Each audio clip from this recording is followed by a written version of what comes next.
Bom dia a todos, eu sou o Murilo. Bom dia, meu nome é Ana Alice.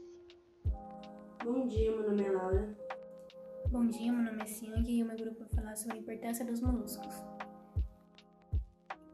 O termo molusco deriva do latim mollis, que significa mole, como o próprio nome já indica. Esses animais apresentam como uma de suas características mais marcantes a presença de corpo mole.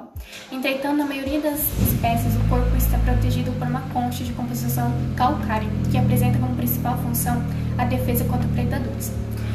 Os representantes mais conhecidos de um grupo são os camarujos, os caracóis, as ostras, os polvos e as lupas.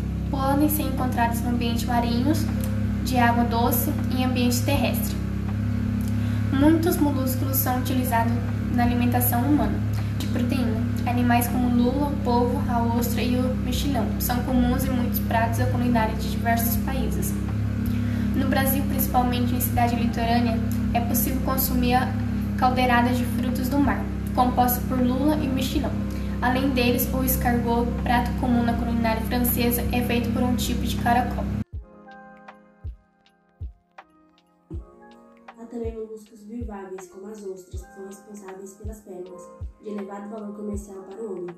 As pérolas são formadas por um depósito de uma substância chamada nácar, em camadas circulares ao redor de uma partícula estranha, como uma larva ou um grão de areia, por exemplo, que penetra entre o manto e a concha de uma ostra.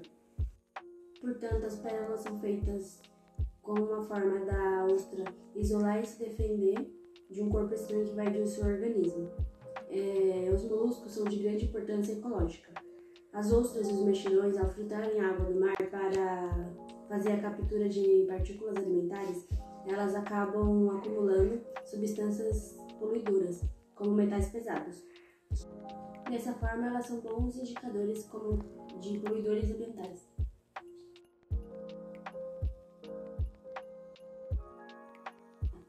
Por outro lado, há espécies que podem indicar prejuízo à agricultura, como as lesmas e os caracóis, que danificam plantações quando há um desequilíbrio populacional.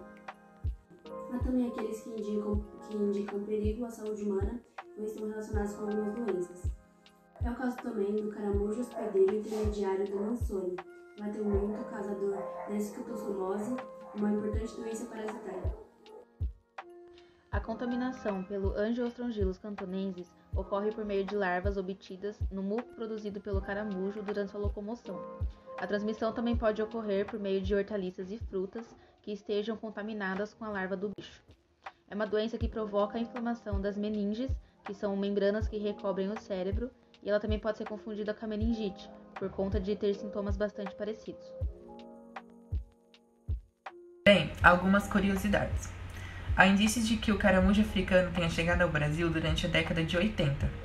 O molusco teria sido trazido ao país para ser comercializado como escargot, mas como não houve aceitação no mercado brasileiro, a espécie pode ter sido solta no meio ambiente, e por não existir um predador natural no país, a proliferação foi bastante rápida, pois trata-se de uma espécie extremamente prolífica que coloca em média 600 ovos por ano.